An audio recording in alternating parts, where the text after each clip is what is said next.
right, welcome everybody to Pizza Roundtable, Pizza News of the Week. I am not Will Dumas, Michael Fox from Pizza Club. I am joined here by Jim Mumford, co-host. How's it going, Jim? Good, Michael. How are you? I'm doing all right, hanging in there. It's Thursday. I know Will is off this week, so I'm going to do my best to fill in. But I'm excited to chat with you. Well, what's been going on this week? Any exciting things in the world of pizza, non-pizza?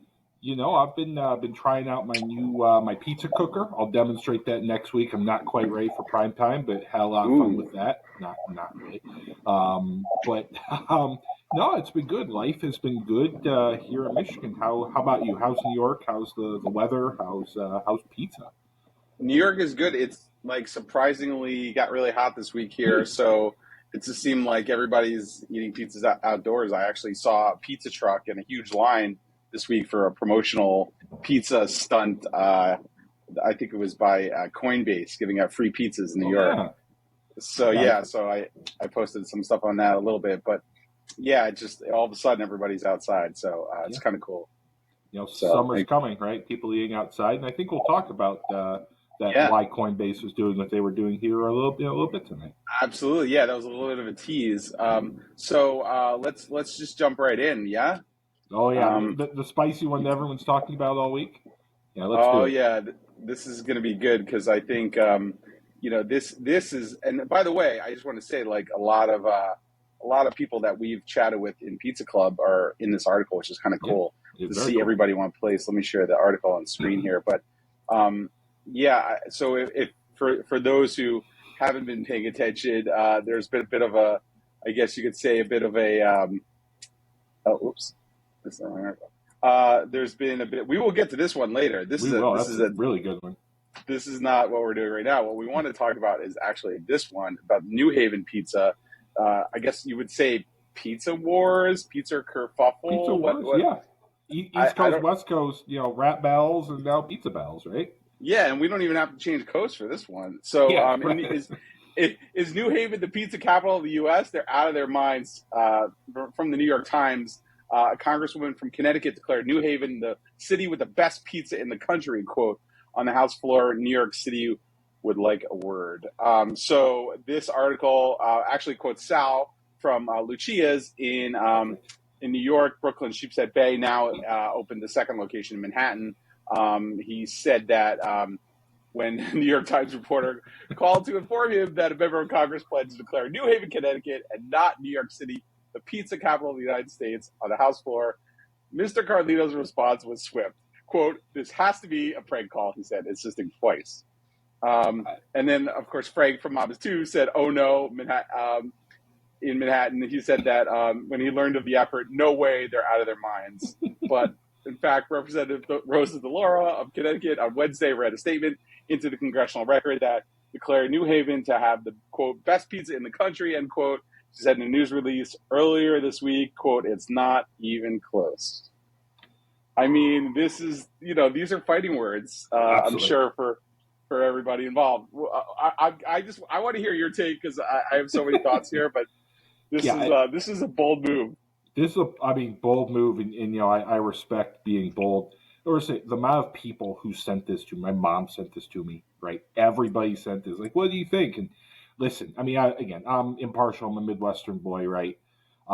There are probably 10 other cities I would pick over New Haven to be the pizza capital of the U.S.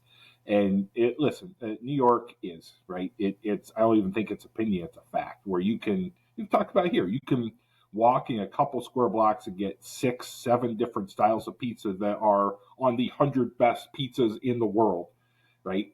I love a Beats, right? We've got our favorites, but come on, Michael, it's not even close, right? So basically, I'm just going to quote from the article with Colin here. He was actually one of the people who had organized the trip to New Haven. And tell me if you can't hear me at some point. We can hear you. We can see you. Okay, great. So Colin was one of the people that organized this trip, and there's a quote here in the paper from the group that went down there. New Haven is home to more than 75 pizza making establishments according to Mr. Laura's office in comparison, New York City shows 1,600 pizza operations across the 5 boroughs. But if you scroll down a little bit here, we talk about this group here that went down there. Let me show you this really quick. It was about 100 people part of the delegation. So yeah, and basically Colin's been working on this kind of pizza legislation for a long time, trying to get pizza recognized as the state food of Connecticut. So, and maybe much to the surprise of many New Yorkers who haven't been following this ins and outs of the pizza politics world. Yeah, so very, I guess, divisive conversation for New Yorkers who might not agree. Well, yeah, listen, I get why you would want pizza to be, the official food of Connecticut, right? There is more than it beats. There is certainly New York influences. You've got your House of Pizzas, right? So there's really good pizza there, but I mean, I still think our conclusion is that it's not that Connecticut fine pizza. They can do their own thing, but you're not planting that flag in the country. I don't think you could do that. Yeah, and again, I know it's a source of pride for folks in New Haven. Absolutely. It's their pizza, and I know it's a source of pride for people in New York. So it is a contentious issue. Maybe we need to get Colin on, and he can debate with somebody like Sal from Lucia's. I don't know. That'd be great. You get the popcorn ready on that one, right? Yeah, let's see. Colin's been invited on. He wasn't unfortunately able to make it this week due to some scheduling conflicts, but and this obviously broke this week, but hopefully in future weeks we can chat with him here. But fascinating stuff. So, all right, Michael, you take New Haven, you take New York out. Where's the non-New York, New Haven pizza capital of the country, in your opinion? It's funny. There's a lot of people that will have their opinions on this. This is so subjective, right? Like, absolutely. People obviously Chicago is a big pizza city, right, and very prideful of their styles, whether it's deep dish or thin crust pizza. They're known for that. I think it's there's a lot of regional styles of pizza, right? So I think those are the bigger ones: New York, Chicago, Connecticut, right? I mean, I've heard of other cities. We've heard like some publications trying to quote different cities as becoming the next big sort of pizza city, but a lot of it has to do more with like the diversity of styles. I would say that maybe New York is, just with the way Connecticut is mostly known for a style, although there are many styles here and there are other styles in Connecticut. Yeah. Well, what are your thoughts? I mean, what am I missing here? I mean, Old Forge, Pennsylvania has been calling itself the pizza capital of the universe for years, right? For decades. And, a lot of ways, right, it's kind of the crossroads between your Sicilian, your Neapolitans. And listen, a lot of really good pizza there. I would say probably somewhere in the Chicago, Detroit area, or somewhere you could pick just about anywhere in Pennsylvania, and I think I'd buy it. But you're right. It's quality and diversity.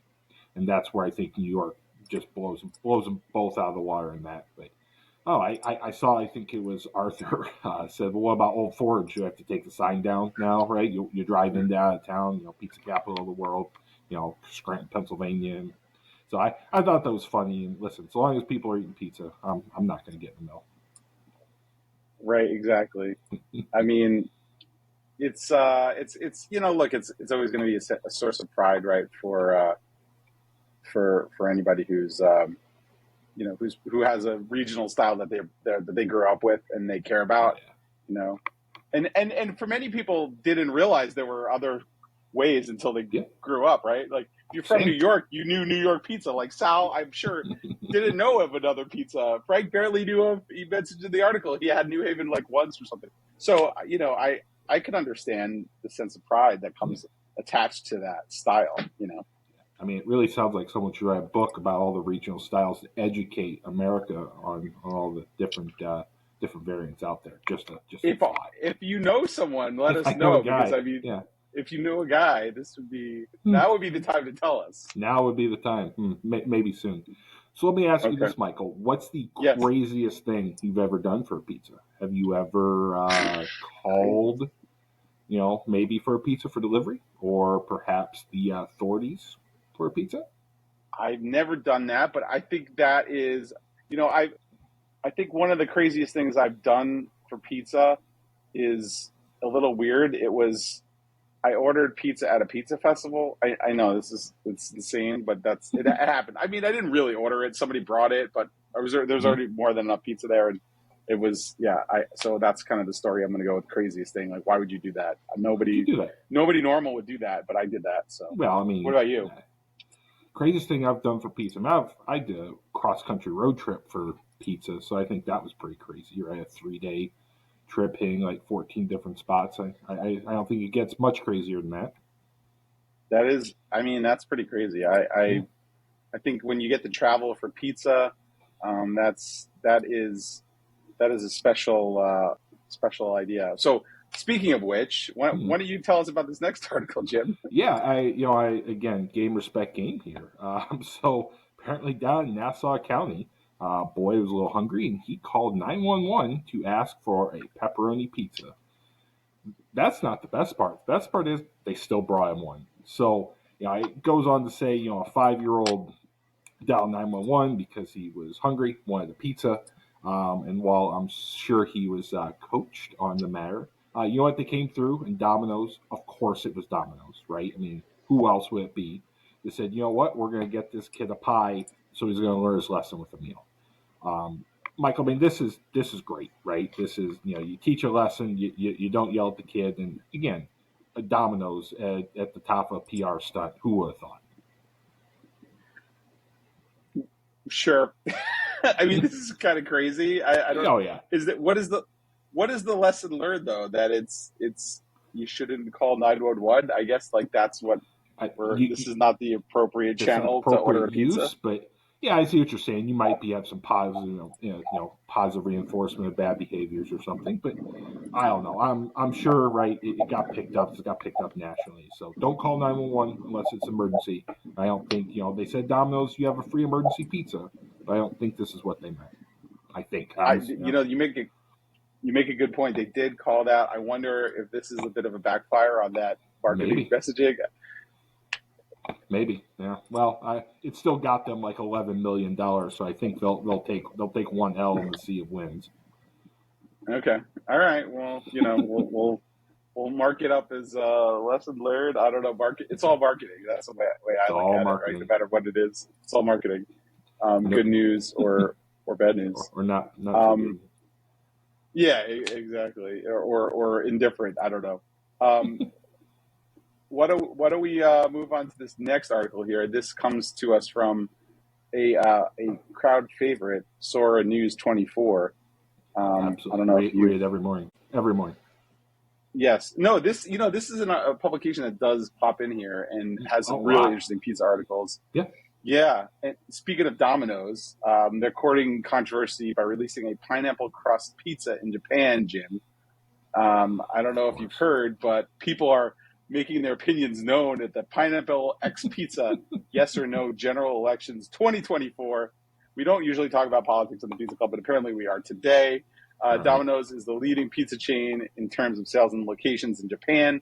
And the way they stay on top of the competition is by boldly thinking outside the box with their new releases. Is that a pun? I don't know. The chain is going where many fear to tread, wading into the most controversial debate in the pizza world by asking the question, should there be pineapple on pizza? It's just such an under-discussed topic, Jim. I mean, who knew that we talk about pineapple on pizza? It's interesting. If you scroll down and look at the picture, right, this is pineapple on pizza, and this is pineapple in pizza, right, where I think they're actually weaving it into the dough. I think, I kind of assume that there's like pineapple juice in the actual crust, which I don't know how that's going to ferment, but boy, this is just, I get, it's the thing we all roll our eyes at, but this is a lot of pineapple, but I don't know. I'll try anything twice. I do like that they're pairing it with like Korean short ribs and some ultra savory things, but I don't need a stuffed crust pizza stuffed with pineapple. I feel like that texture is going to be a little mushy, gooey, right? A little sweet. I don't know. I'm thinking how you could do that and how you pre-cook it. And listen, could you make a gourmet pizza work? Sure. At Domino's, are you gonna really deliver that? I'm not sure. I'm not sure. I don't know about you. I don't even think these look that good, right? And these are the promo pictures. Yeah, I mean, I'll just read real quick too. It says, unlike regular pineapple top pizzas, these new ones double down on the fruit as the crust are filled with mozzarella cheese and pineapple sauce. That allows you to enjoy, quote, the refreshing and fruit harmony of melting cheese and pineapple up to the very last bite, end quote. And you can order it straight off the menu in either a regular quattro version or the extreme quattro version, of course. Yeah, the pictures, gonna say don't work for me as much as I'd like to. I mean, it's not very appetizing from the picture, but again, maybe we'll be surprised. I mean, here's a close-up shot of the cross section here. Sort of see the pineapple juices, right? Is that what's happening here? And the cheese kind of. So thinking about it, right? I mean, pineapple juices have that enzyme in it which breaks down proteins. So if this is pre-made, I'm assuming it is, then that cheese is not going to be that's going to be like a grainy texture. I think I might have to pass on this one the more I think about it, right? If you like marinate meat in pineapple juice too long and it's too acidic, right? The enzymes do weird stuff. I don't know, but the smoothie, I'll drink the smoothie, but I think I got to pass the more I think about this. I mean, you were saying the word fermentation, and I'm wondering, like, is there any fermentation actually happening in these pizzas? Are they out long enough to ferment even? That's fair. But that said, do they freeze the dough immediately after they make it in a kind of maybe a factory set, like a commissary kitchen setting? And then if it's frozen, does that mean that now we're like way in the weeds, but if freezing the dough, will that allow us to get a longer pineapple cheese in the crust dough shelf life? I don't know how we got here, Jim. I don't know. I think we're off the rails. I think we'll just leave this one in Japan with their volcano cheese pizzas and call it good. But I mean, listen, if somebody out there has insight in this and wants to leave it in the comments, I mean, we'd love to hear from you and love to know what your thoughts are on all of this, and especially about the chemical processing involved and what kind of stuff you have to do to make it work. I don't know. Listen, I'll do some research. I also know a guy who might be perfect to answer that. So there you go. We have many different ways in on this one. Moving, let's see here. We're going to move on here to this next article in a second. But I almost need a minute to catch my breath from that last one. Yeah, I mean, let's see here. To say this next one we talked about last week, and I thought it was interesting because I thought the reviews were positive, and now I'm seeing that the reviews are much less than positive, which again I think consider the source. But we talked about so Pizza Hut unleashed. They want to get into the burger game, right? So releasing something called Pizza Melts, cheeseburger melt, which is exactly what you think it would be, right? Ground beef, burger sauce, onions, and with the dipping in kind of a pizza sandwich quesadilla form. Initial reviews are very good, but now it looks like the rubbers met the road, and the words uninspired and boring were used many times in this article. So I'll start, Michael. Let's say someone just hands you one of these. Say, here you go. Here's dinner. Are you even taking a bite for free? You taking a bite in the house, or you just it's not worth it? I mean, I'm kind of your thought process of try anything twice. I think that's a good strategy. Just, I mean, curiosity for sure. I mean, is this going to be what I'm going to want in a pizza? Maybe not, but I give all these chains and even the small independents that do come up with creative ideas to try something different. It's definitely something. Is it for me? I don't know. Cheeseburger melt? Is it? Or does it even are we even in pizza territory anymore? It seems like a kind of a melt, not a.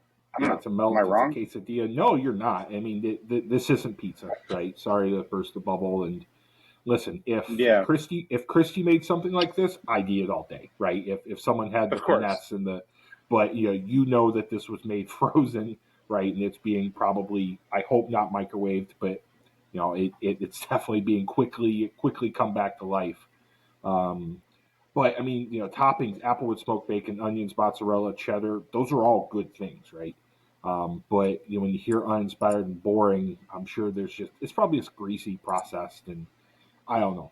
I'd love to make one of these, this weekend, and maybe I will if I have some like leftover dough, after grilling out, and try and nail it. 'Cause I think the ingredients are there, but I mean, clearly, right? If people after 2-3 weeks are already turning on these things, then maybe however process they're using texture I think would be my issue, right?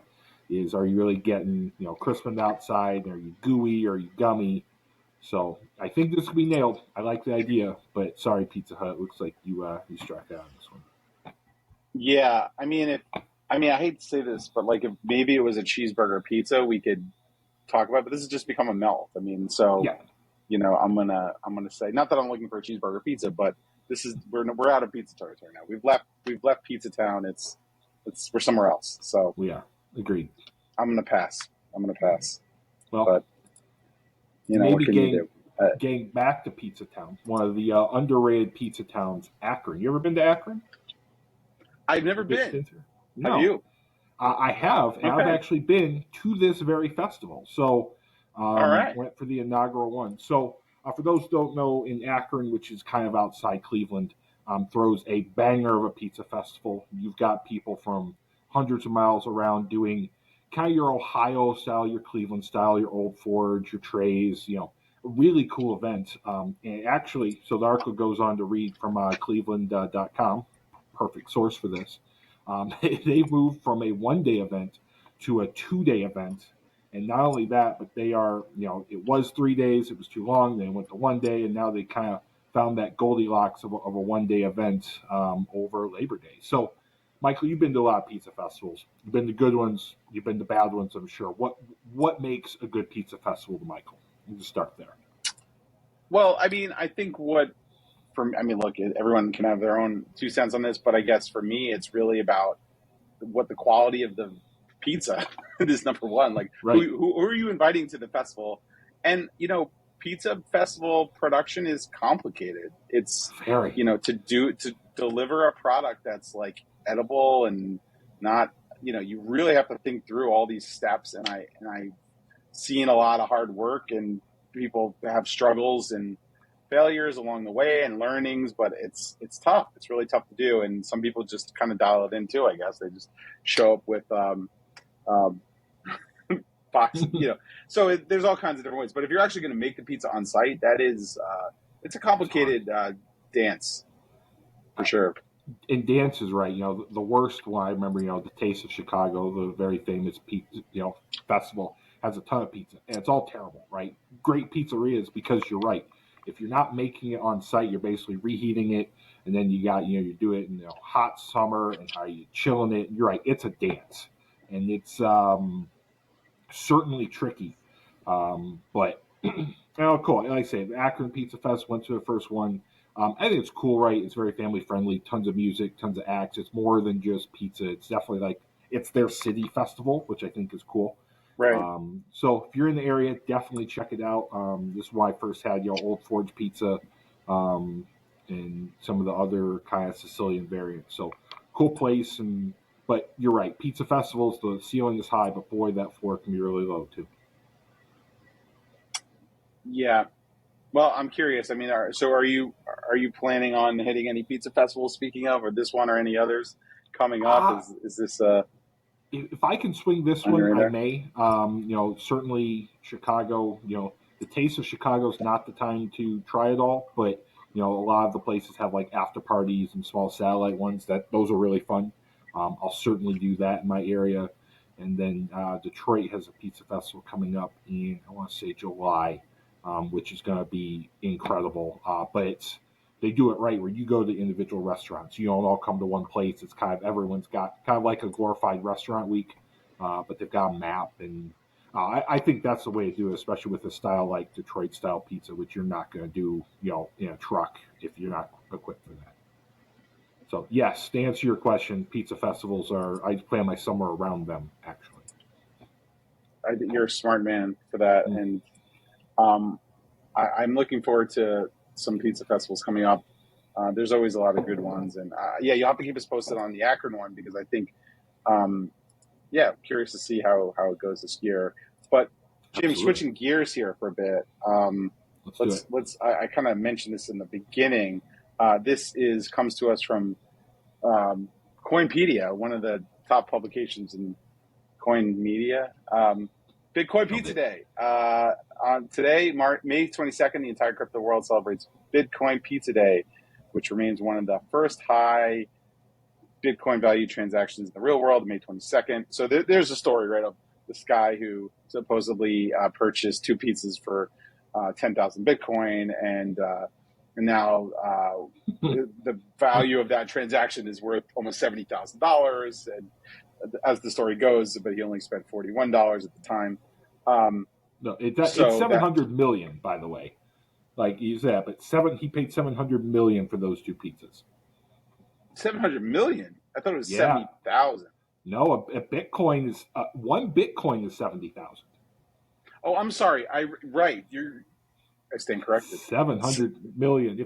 If you want to know if you want to know what regret feels like, here is an example of what regret feels like. That's right. So that is a expensive pizza. Jim, would you pay $700 million for a pizza? If I had it, no.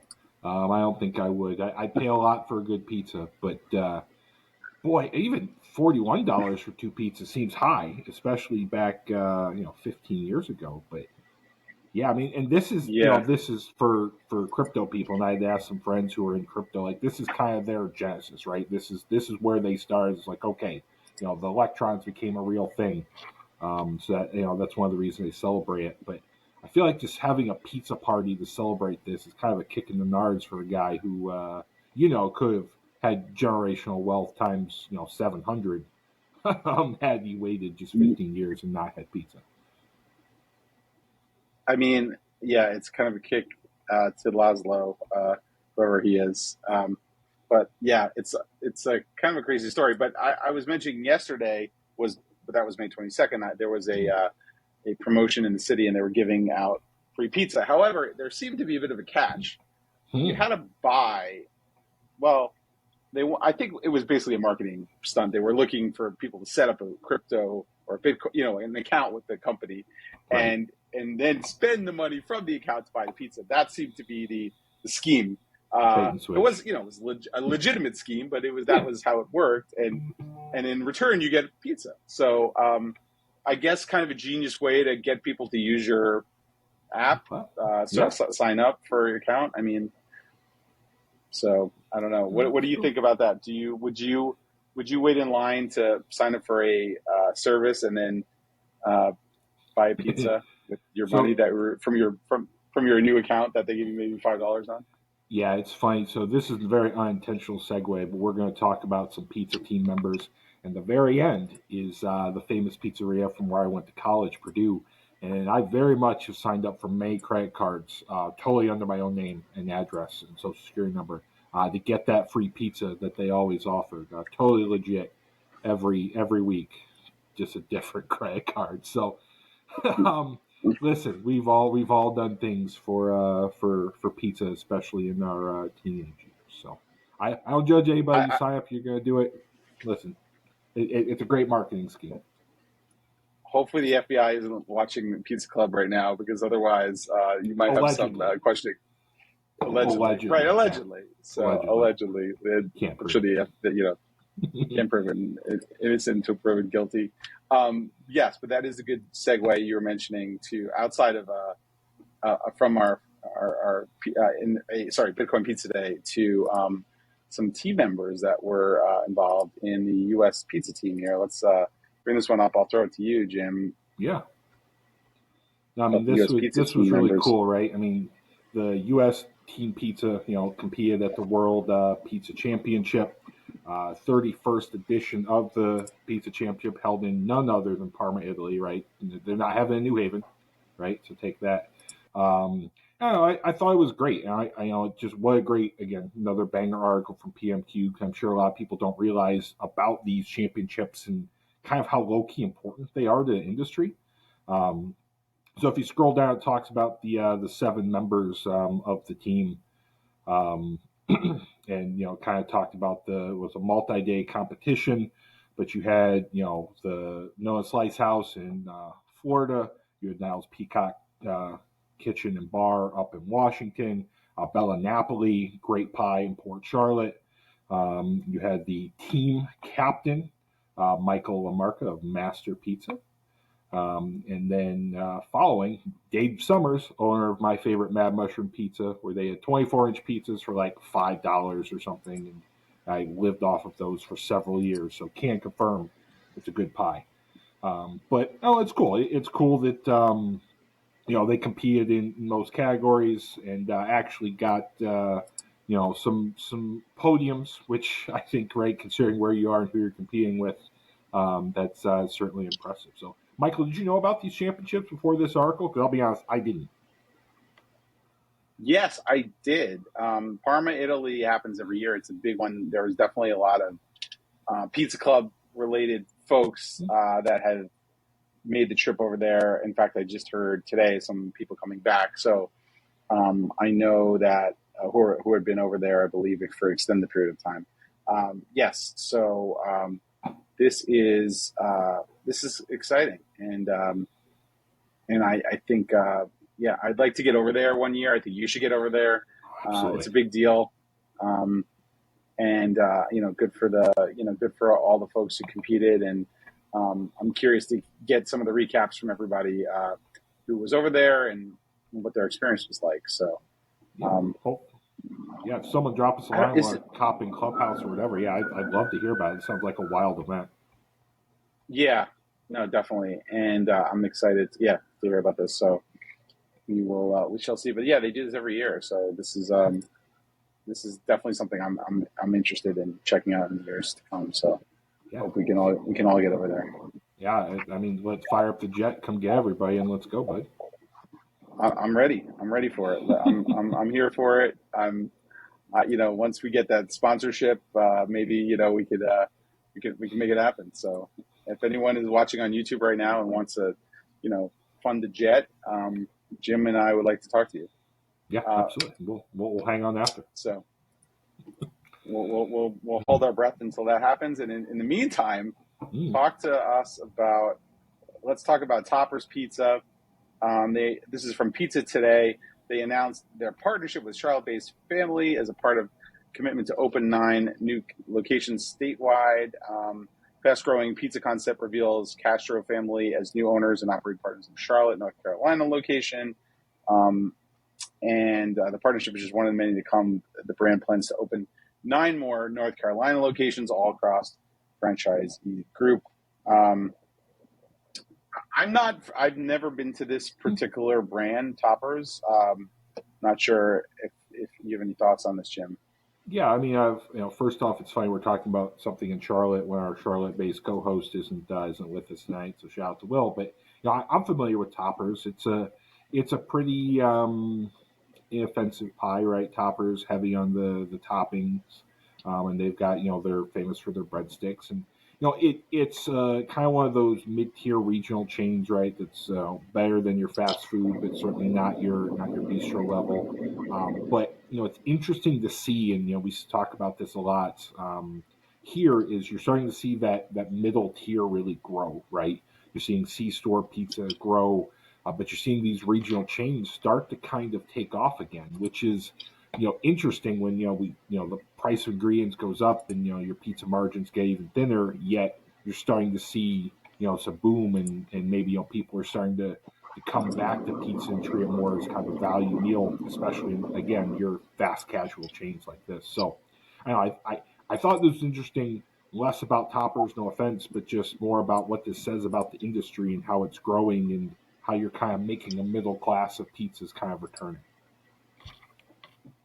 Yeah, no, it's definitely interesting, and it's good to see even if, love or hate him, it is good to see more expansion in the pizza game, pizza world. So it does say something about the market, right? In terms of interest in pizza outside of, major hubs. But I mean, Charlotte's a big area. So we'll have to get Will to comment on this when he comes back. Absolutely. I can't wait, next year to kind of look at kind of what that fast casual industry looks like. And if you're Applebee's and Fridays, right, we know those are waning. Red Lobster hit bankruptcy, though maybe not for sales reasons, but other reasons. But you're starting to see those shrink, but there's certainly demand there. So, I'm curious to see what the kind of that whole industry does, and I bet you there's more to this and more coming. So, but yeah, I mean, Will, if you're watching, I know you are, Will. You're gonna have to get toppers next week for the fam, and tell us how it is. Yeah, we want a live update, live report from right now. Right now, bring it back, to us. What, Jim? I think I have to take this one, right? Yeah, please. PizzaMarketplace.com. We're mashing up two of the most perfect foods out there. That is the Italian beef deep dish pizza. So you've got National Italian Beef Week, which I celebrate. I don't even have to tell you, Michael. So you got Portillo's, which is the famous Italian beef chain in and around Chicago, teaming up once again with Lou Malnati's, the famous deep dish pizza chain around Chicago, making Italian beef deep dish pizza nationwide. Pause right there, Michael. I know neither of these things are probably things you grew up with like I did, but are you like ready to drive and get on the plane, go to Chicago for this, or are you a little more skeptical? I mean, listen, I'm ready. I'm interested. Yeah, I don't know if I'm going to get on a plane just for this, but I mean, I would probably do a wide swath of Chicago pizza. This could be part of that. So, is this the draw? Maybe. I think it is. So, if you kind of go down, this is a mashup. They've done variants of this for a while, and just so people have an idea, deep dish dough, cheese, right, tons of it, Italian beef, and then giardiniera, right, the fermented pepper version, not the I would call the authentic Italian version. Totally not pizza. I'll agree with you there. I'll cut off your comment. Right, this is not pizza. This is a casserole. This is a sandwich hybrid. Don't care one bit. You can call it whatever it is. The other unique part, right? Italian beefs don't generally have cheese on them, so this is definitely a mashup. But you can get nationwide shipping through the Taste of Chicago website, which I was talking about earlier. While you're there, get some hot dogs, get some other things, and total fun mashup. I mean, it doesn't get more Chicago than this unless you're at a Bears game watching them lose or something else. So it's fun, and I'm sure this will be a mainstay for years to come.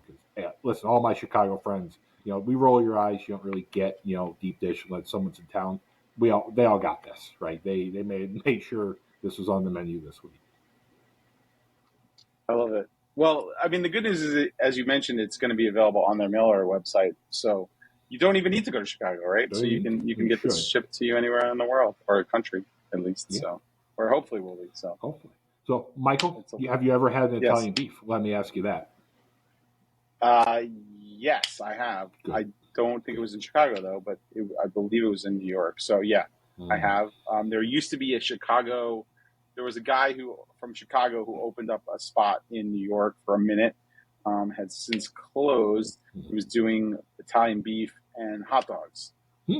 So he was bringing a little bit of Chicago here, and it was good. It was really good. And I think that New York. I don't know that New York really fully knows. I mean, I guess Chicago people know, but but it is definitely not probably not a known thing as much here as it is obviously in Chicago. So, but it was cool to experience it. But yeah, it's why I asked, right? Because I didn't know what those were until I moved to Chicago and then gained 5 pounds. That's all I ate for a month. So, it's fun to see these mashups, right? And certainly not hurting anybody with them. And the hot dogs are, like a good Chicago dog. I mean, that's for sure. Like that, there's always something nice about a good Chicago hot dog, and you see those here more than you do than Italian beef, I guess. So yeah, not as much. It's still obscure, but I do like a good. Do you have a favorite place in Chicago for hot dogs or beef? Beef, I'm a Mr. Beef guy. So if you ever watch The Bear, that's where that's filmed. It's not a coincidence. Okay. That's where it's filmed. Also, big Portillo's guy. Hot dog, Wiener Circles, or Super Dog up in the suburbs. I actually have an article coming out here in a couple weeks that talks about regional styles of hot dogs because apparently I'm a regional food expert now.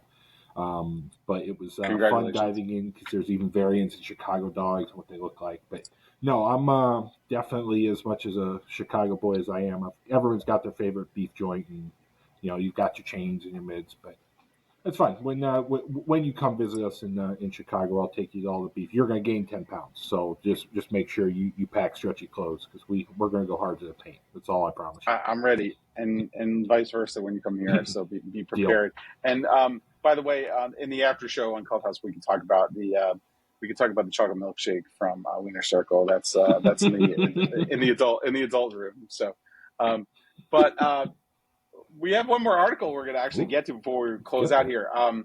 And I guess we kind of accidentally started with it. No, we teased. Come back to it on purpose. It was totally intentional. Will would be proud. What can I say? So yeah, this is about this outstanding Bay Area pizzeria is opening a new slice shop. This is from the San Francisco Chronicle. One of the Bay Area's top pizzerias will open a new San Francisco location. Out of Sight Pizza announced on Instagram it will launch a second restaurant at 643 Clay Street in Chinatown, which will offer New York style pies, slices, and sandwiches.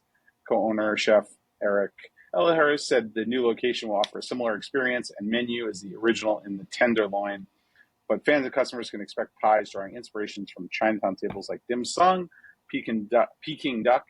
Ellerhurst hopes that it'll open as early as September. I've actually been here to the original in Tenderloin. Yeah, no, it was good, and they went with a real cool New York kind of slice shop vibe too, which is nice. And they had slice counter, and you often forget, or at least I don't realize this, and maybe San Francisco has it more, but slices as a thing for me as a New Yorker is a thing. That's just what we do. We get slices. You just expect that. You go to a pizzeria, they're going to have slices. And here, by the way, here's a picture of some of those slices. Here we see the pesto and the vodka slice from Out of Sight. And I guess in a lot of cities that's not a thing, and that's a shame. And so it's nice to see a New York style slice shop in the Tenderloin in San Francisco. Yeah, and what drew me, agreed, right? Slices are a thing, so you could just, they get 1 point for being a slice shop, another point for having the vodka slice, which I feel like the OGs know, right? But I also respect, Peking duck fits the neighborhood, they're going for it, right? So they're kind of adapting to their surroundings, which is cool. It's the heart of California style. Again, going right to Will on that, right? Kind of adapting to where you are and what you have with this, the style of pizza. So no, it's cool you've been to that the first one, and we don't talk about San Francisco much when it comes to pizza. Maybe we should. It's just not really an area, the Bay Area is not really an area we talk about. But, every week it seems like we're talking about New California. So maybe the wave's kind of finally getting out there. Well, I mean, look, you've had pioneers in the pizza world like, Tony, who has really, with Tony's Neapolitana, he's pioneered that area. He's made it popular and he's doing every style, and you're not far from Berkeley, and Laura Myers doing her thing at Pizzeria de Laura. So we've got some great spots in that area. Maybe it just doesn't get the love, that it deserves. But I guess, the more we build off of those institutions, those places, maybe we'll see more come to town. But I guess you're right. Maybe it doesn't get the love. No, I mean, it's all New Haven. It's all I see. New Haven Pizza Capital. It's all I see. Nothing else anymore. So, I gotta say this is an interesting conversation. It's shaking the pizza world this week. New Haven versus New York a little bit, and it's fun to see a little bit of tension there, and I guess it's bubbling over. So does this mean that New York is going to try to make something politically in there, and make pizza the official food of New York City? I don't know. I know the mayor even had some words about it in the press the other day. So His Honor was commenting on it. Right? Yeah. I mean, diss track drops, and then you got the rumors and the Instagram. I mean, I'm here for this. And like I say, it's not even cross country. You can go north just a little bit, and you're there. Or east, northeast, northeast. I studied geography, right? Right? Yeah. I mean, it's it's right there. Right there. So, well, Jim, this has been a lot of fun. I'm glad that well, I'm not glad that Will's out, but I'm glad that Will wasn't out so that we could get a chance to hang out and chat about pizza. So this is fun. Tell everybody on the Instagrams how they can find you, and on the social media world who wants to find you. Yeah, where they can see you. Jim Cooks Food Good wherever you get your content, or every week here on I Need Pizza. I love it. So you can also, yes, of course, make sure to like and subscribe right here to the I Need Pizza Club channel right here on YouTube, right below. If you have a comment or question, please throw it below. We will check those and get back to you. If you, again, want to sponsor us to get a jet going, we're open to that as well. And this has been a lot of fun. You can also follow us on Instagram, I Need Pizza Club, and on TikTok, and we will be back, and I guess we'll be back for another episode next week of Pizza Roundtable. And thanks again, everybody. We'll see you on the next episode. Thanks, Jim. Thank you.